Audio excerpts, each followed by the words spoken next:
Misconception about Marawi City, especially MSU. The misconception po with regards to Marawi po.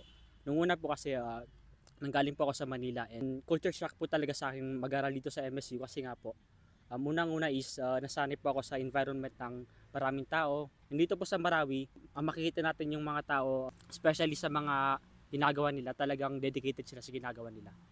Akala ko po is hindi friendly yung mga tao dito. Pero yun pala, mga friendly Mga pala friendly sila. po sila. Yes po.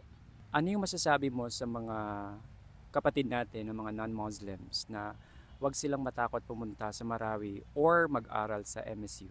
Para sa mga non-Muslims, iniikahit namin kayong pumunta dito sa Marawi kasi it's a very peaceful university po, very peaceful place. Ano sa tingin mo yung pinakagusto mo bilang isang Maranaw? Pinakagusto ko po bilang isang Maranao or nakilala ko po sa kanila yung pagiging pagmamalasakit po sa kanilang kapwa. Especially po with regards to